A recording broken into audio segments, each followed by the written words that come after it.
नमस्कार। आप देख रहे हैं स्पेशल कवरेज न्यूज और मैं हूं आपके साथ शिव कुमार मिश्रा। उत्तर प्रदेश में बेसिक शिक्षा विभाग में मर्जर को लेकर बड़ा विरोध हो रहा है।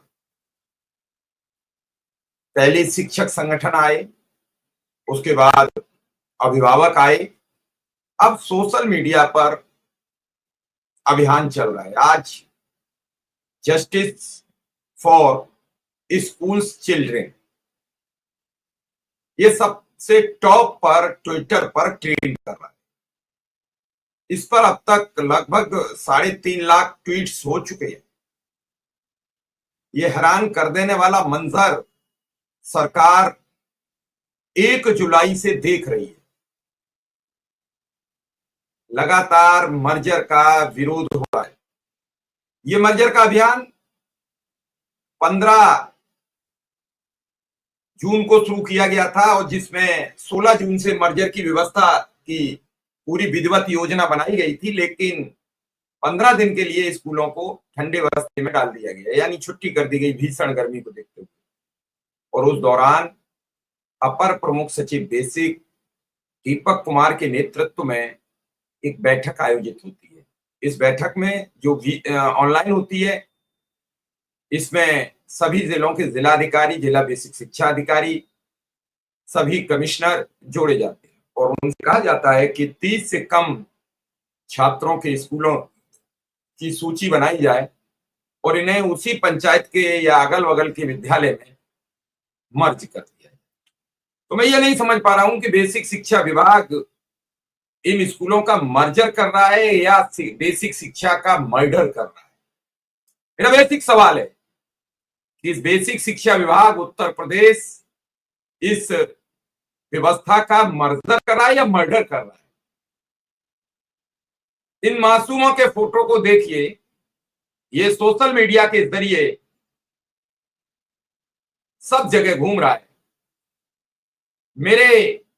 My parents are poor, please save my school, यानी मेरे माँ बाप बेहद गरीब हैं, प्लीज मेरे स्कूल को बचा लीजिए।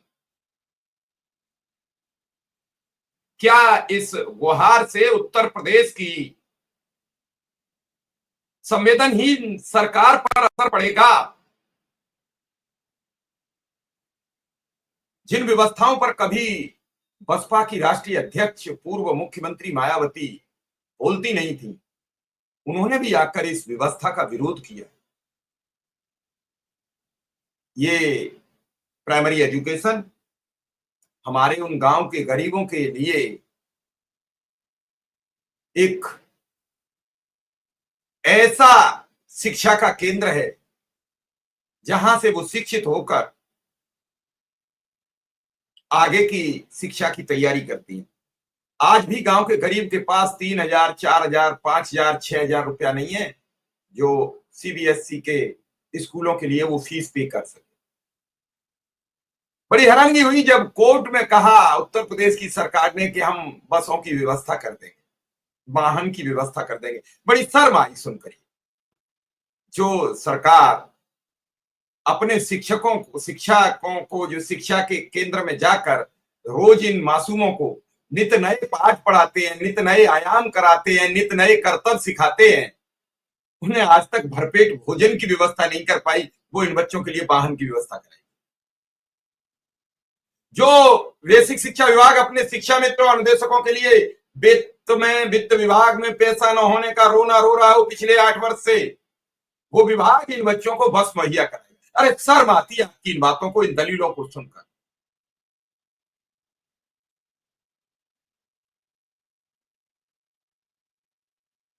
आप कुछ नहीं कर रहे। बड़ी हैरानगी है कि बेसिक शिक्षा को बर्बाद करके ये कौन सा विश्व गुरु बनाएंगे प्रधानमंत्री नरेंद्र मोदी और कौन सा प्रदेश को नई गति पर ले जाएंगे मुख्यमंत्री योगी आदित्यनाथ। ये यही कर सकते हैं और कोई मुख्यमंत्री या प्रधानमंत्री में ये ताकत नहीं है कि शिक्षा को गर्त में ले जाकर शिक्षा को बर्बाद करके अपर क्लास का प्रदेश और अपर क्लास का देश बनाया जा सकता।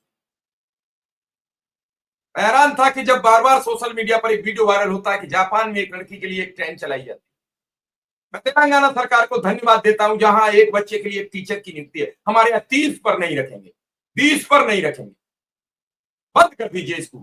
क्या जरूरत है? क्यों नहीं टोटल बंद एक दिन कर देते हो? न रहेगा बांस न बजेगी बांसुरी, खत्म कर दो। बेसिक शिक्षा विभाग को समापन कर दो।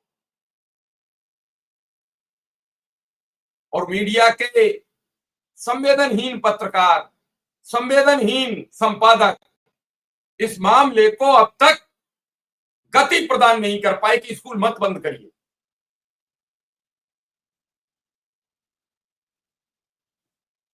ये मासूमों की तस्वीर बनाई हुई है, कहीं तो खींची गई होगी।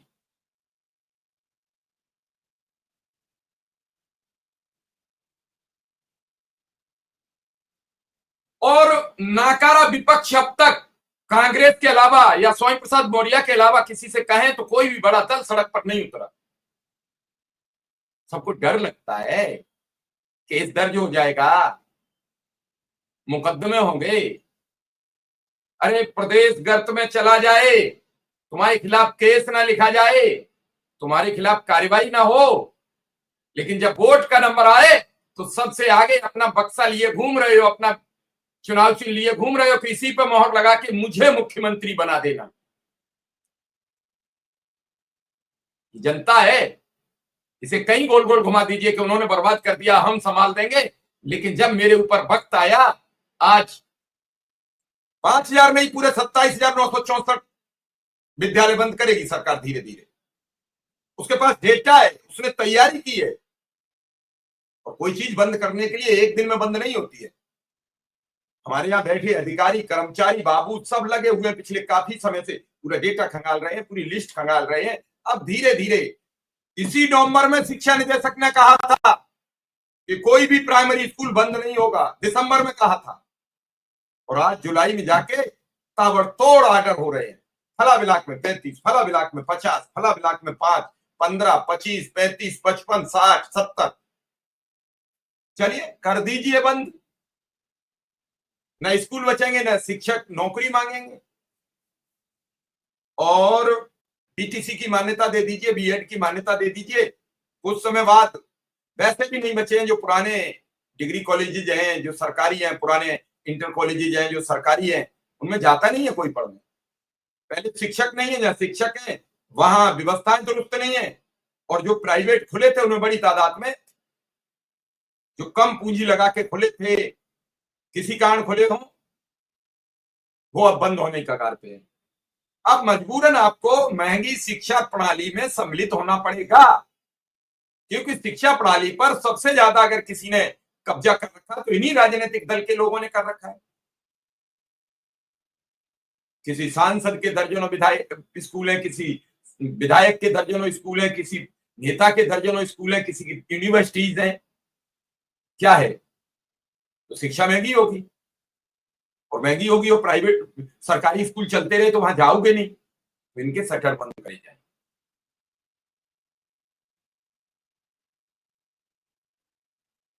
शिक्षक अब घूम रहे हैं, विरोध कर रहे हैं, अभिभावक विरोध कर रहे हैं, सब विरोध कर रहे हैं। सरकार ने अब तक कोई ऐलान नहीं किया, कोर्ट ने भी फैसला सुरक्षित रख लिया है। उम्मीद है कल सोमवार है, कल कोई आ जाए फैसला। लेकिन इस दौरान भी कैसे फंसाए जाते हैं मामला। एक वकील साहब सुने जा रहे हैं जो इलाहाबाद के रहने वाले हैं, वो इलाहाबाद हाईकोर्ट में चले गए। यहां से आ जाएगा तो वहां लटका दिया जाए, वहां से आएगा सुप्रीम कोर्ट चला जाएगा, और स्कूल तो बंद होंगे। क्योंकि हमारी सरकार जो ठान लेती है उस पर बैक पे नहीं जाती है, कभी पीछे नहीं कदम हटाती। लेकिन बस की व्यवस्था जुटाने वाली सरकार, पैसे खर्च करने वाली सरकार, अगर अपने ही विभाग में कार्यरत अनुदेशक शिक्षा मित्र की मानदेय की चर्चा कर दो तो सांप सूंघ जाता है। करेंगे, देखेंगे, हो जाएगा, समय आने दो, जल्द कर देंगे, फला दिन कर देंगे, तब कर देंगे, अब कर देंगे, जब कर देंगे, नहीं करेंगे, ऐसा होगा वैसा होगा। ये सब पिछले कई सालों से ये प्रक्रम चल रहा है। लेकिन अब हद हो गई, सर के ऊपर से पानी गुजर रहा है। आवाज सबको मिलकर उठानी पड़ेगी, स्कूलों को बचाना होगा। प्रधानमंत्री अटल बिहारी वाजपेयी की ये स्वर्णिम योजना और मनमोहन सिंह के द्वारा मुलायम सिंह के द्वारा पूरे प्रदेश के गांव-गांव पहुंचाई गई ये योजना, मायावती जी के द्वारा प्रत्येक प्राइमरी स्कूल को इलेक्ट्रीफाइड करना, उसमें पंखे, रॉड और वो सब चीजें विधिवत लगवाना, और आज उन्हीं स्कूलों को बंद करने की नौबत आ गई। आखिर क्यों? कारण क्या? क्या किसी ने ये बात की कि बच्चे स्कूल में क्यों नहीं आते? हम मुद्दा नहीं पकड़ेंगे, हम जड़ नहीं पकड़ेंगे, हम सिस्टम को खत्म कर देंगे। खत्म कहानी। कौन जवाबदेही तय करे? क्या अधिकारियों ने ये बात कही कि पहले इस बात पर फोकस किया जाए कि आखिर बच्चे स्कूल पे आते क्यों नहीं है? टीचरों की जिम्मेदारी दी जाए जिन्हें 1-1 लाख रुपए दिए जा रहे हैं। आप तत्काल अनुदेशक का जॉब रिजेक्ट कर देते हो, खत्म कर देते हो अगर 100 बच्चे नहीं। क्या उस 1 लाख वाले शिक्षक से पूछा कि आपके स्कूल में बच्चे क्यों नहीं? नहीं पूछो। जिस दिन पूछ लिया उसी दिन शिक्षा विभाग का स्तर सुधर जाएगा। तो स्कूल बचाने की मुहिम में आए, जस्टिस फॉर स्कूल चिल्ड्रन अभियान में आए, बच्चों का भविष्य बचाएं। बच्चे बचेंगे, बच्चे देश के कर्णधार होते हैं, बच्चे ही देश का भविष्य होते हैं। भविष्य बचेगा तब फिर हम सुरक्षित रहेंगे। फिलहाल इस खबर में इतना ही। धन्यवाद, नमस्कार।